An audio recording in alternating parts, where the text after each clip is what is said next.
Hello, this is TJR.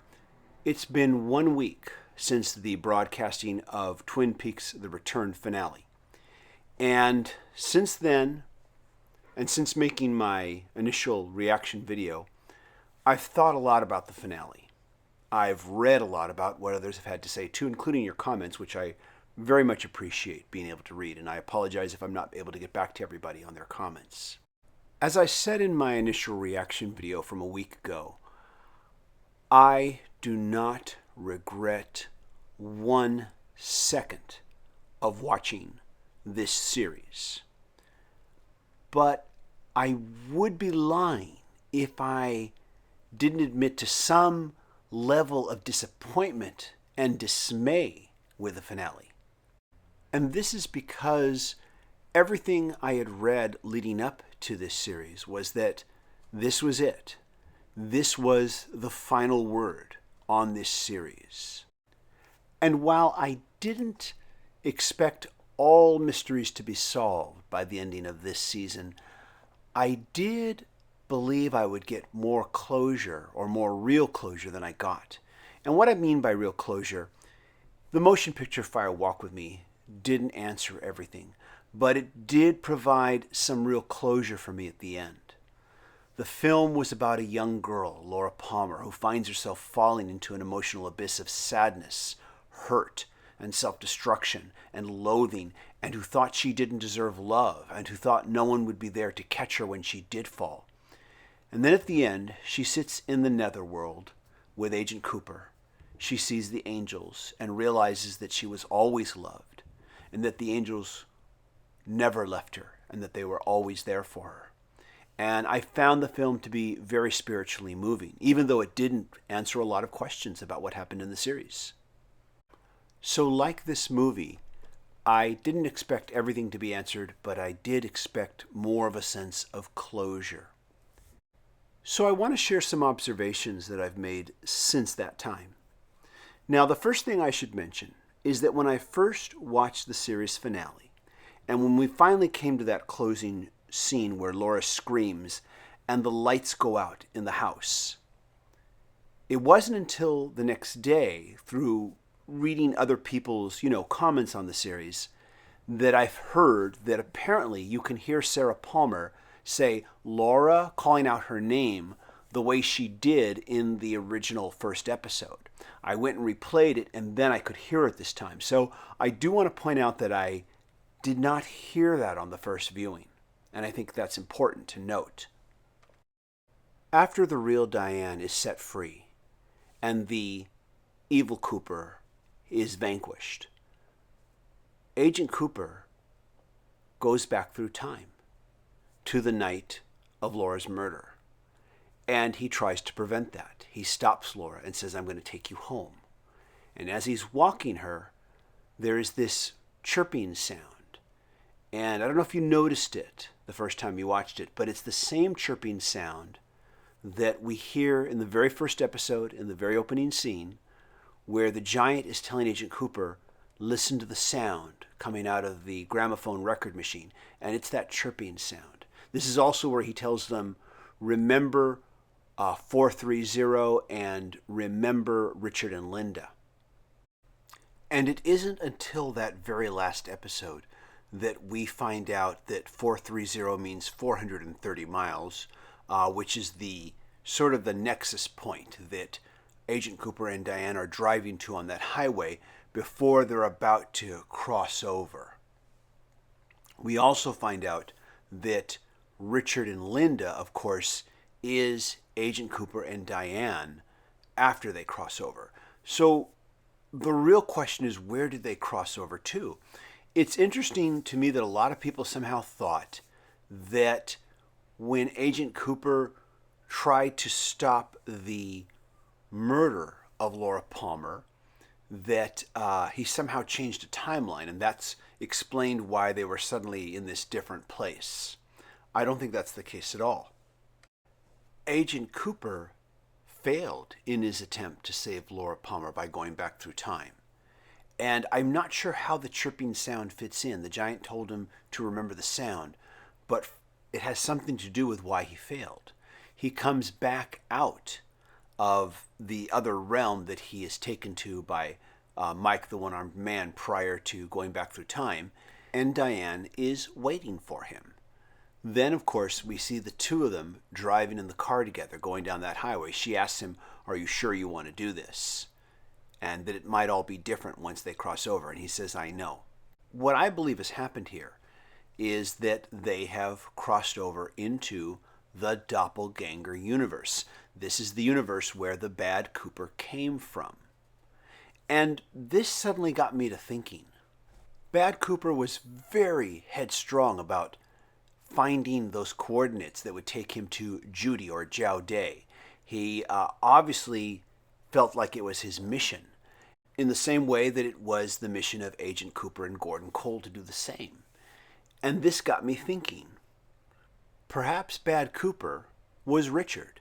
That was his name in the doppelganger universe.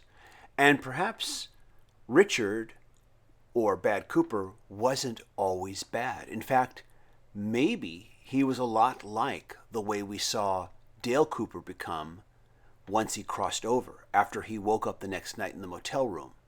And the note was left by Diane, now referring to herself as Linda, and referring to Dale Cooper as Richard. I don't know if you noticed, but there was a difference in tone and in attitude with Kyle MacLachlan's performance as Cooper once he crossed over into what I'm now referring to as the doppelganger universe. When they are in the hotel room and Diane says, "So, how does this go?" he says, "You come over here to me." And I remember the inflection in his voice sounded like Bad Cooper. And then, of course, they make love, and then the next morning he wakes up, finds the note, and when you watch him in the diner, now he's not a bad person. In fact, he sticks up for the waitress. But there's something about him when he's there by the fryer, and he drops the guns inside the fryer, and he says to the cook, "I don't know if the heat from this fryer is hot enough to make these bullets explode, but I'd move away if I were you." Not only would the good Cooper never have talked that way, but he also wouldn't have done something like that to dispose of the guns for fear of harming others.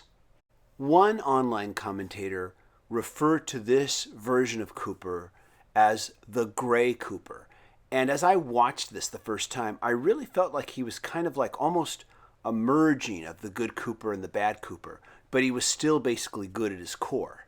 When Agent Cooper and Diane first arrive at the motel, Diane sees a duplicate of herself waiting outside the car while she's waiting for Agent Cooper to return.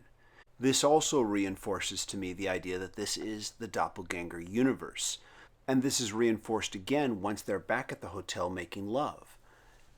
Diane keeps putting her hands across Agent Cooper's face. And in the letter the next day, she writes to him as Linda, "I no longer recognize you." I think this is why she kept putting her hands across his face. She doesn't recognize him anymore. She is no longer Diane now. She is now Linda. But Cooper still knows he's Cooper, and I think this is because his doppelganger is no longer in this universe. He was destroyed in the previous episode. I am guessing that two doppelgangers cannot exist in the same universe, and that's why the night before, when Diane sees that duplicate of herself, it disappears. They can't exist in the same universe, and thus Diane becomes Linda. I suspect that Bad Cooper, or Richard, when he lived in his own universe, was probably not evil, but he stepped into the other realm, the Red Room, the Lodge, whatever you want to call it, and was possessed by Bob. So naturally, he became evil when he stepped out into Agent Cooper's universe. Up until now, I had always just figured that the reason why Bad Cooper was trying to find Judy or Jowday is simply because, well, he was evil. So this makes me wonder, when he was still Richard in the other universe, what were his reasons for wanting to find Judy? And was he even an FBI agent in this other universe? Well, I suspect that everyone has a duplicate in the doppelganger universe. It's also very likely that they have a completely different name and a completely different identity, as is evidenced by what happens when Cooper finally finds Laura Palmer. She looks like Laura Palmer, but she calls herself Carrie Paige. And she's a completely different person. So Cooper takes Carrie to what appears to be the Palmer residence, only to find out that the Palmers don't live there, and it looks like they never did. While they're standing outside, then Carrie hears the sound of Sarah Palmer saying Laura, and she screams. And not only does she scream, but she screams like Laura Palmer. And this makes me ask, what just happened here? How did Carrie Paige in this doppelganger universe suddenly hear the echoes of the other universe where she's Laura Palmer? Well, you may have noticed that this TV series has always had a huge preoccupation with dreams and with what dreams mean. So I want to share with you right now a dream that I had last night. I had a dream that took place in the present day as myself, as an adult. I was at a hospital waiting overnight for an operation. Connected to the hospital is a shopping mall, so I decide to go to the mall and just kill some time. While I'm in the mall, I run across someone I knew back in junior high school. Only the individual I run into is not an adult like myself. He is the same age he was in junior high school. In my dream, he had a very distinctive face, so distinctive that the next day, when I remembered the dream, I could very clearly see that face. I began to search my memory, trying to remember who was this person. And I came to a conclusion. I didn't know anybody that looked like this back in junior high school. For a while there, I even thought, well, maybe you just forgot them. But the more I tried to remember, the more I tried to figure out who it was, the more I began to realize I didn't know anybody that looked like this in junior high school. And yet, in my dream, I recognized this person. Now, before I go any further, I want to stop first and say that in no way am I saying that I believe that there is this parallel doppelganger universe and that we connect with that doppelganger universe when we are dreaming. But if I apply the experience I had with this dream to the reality of the universe of the Twin Peaks TV series, I feel like at least some of what they're trying to say with this show is that when we dream, or at least when the characters in the TV series dream, that is when they connect with this parallel doppelganger universe, with these other lives where they are someone else. And that when Carrie Paige screams, she is suddenly having this lucid moment of realization where she remembers the dreams that she has had where she's Laura Palmer, and she suddenly remembers the horrors that Laura Palmer went through in those dreams or those nightmares that she had as Carrie Paige. And that is why she lets out that scream. And that is why she hears the voice of Sarah Palmer say, Laura, in the background. She is connecting to the other universe where she's Laura Palmer and where she was raped and murdered by her father. Who wouldn't scream? Now, if this theory of mine is correct, then it does leave the series wide open, not only for another season, but for endless possibilities. We now have a displaced Agent Cooper in a parallel version of Twin Peaks where nothing is recognizable. Some characters from the original series could show up, but they'd be different people.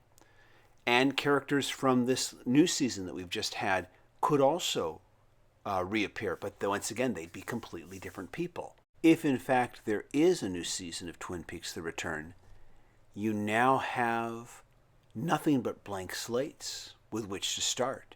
You're not tied to anything from the old series. Now, I realize that many fans will not like this at all, at least not from the outset before seeing anything, because we're all in love with those characters. We're all in love with that town. And I don't know if a lot of people want to see it suddenly be completely different. But to me, the possibilities are endlessly fascinating to see what it might be like. How different might the town of Twin Peaks be in this other universe?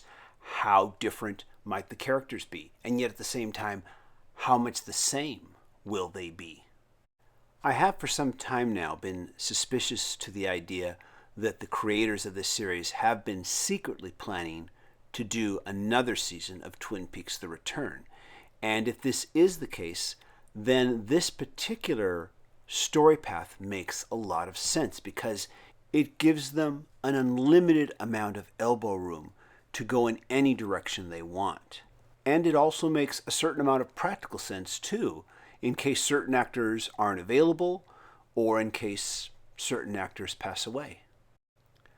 I was discussing these suspicions with a friend of mine who also likes the show, and suddenly she said to me, "Hey, do you suppose it's possible that while they were filming this season, they were also secretly filming the next season at the same time?"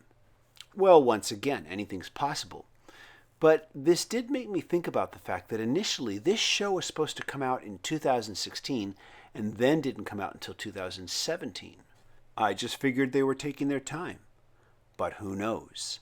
Maybe they were secretly filming a season 2 for Twin Peaks: The Return. Of course, this is all just subjective theorizing on my part. For all we know, Twin Peaks: The Return really was the last word on Twin Peaks. But I really hope I'm wrong about that. So what are your thoughts? What do you think of some of these theories I've thought up? I'm anxious to read your comments and hear more about what you think. Thanks so much for watching. If you haven't done this yet, please subscribe to the channel. And also be sure to turn on notifications so that you will be alerted by YouTube when I make new videos.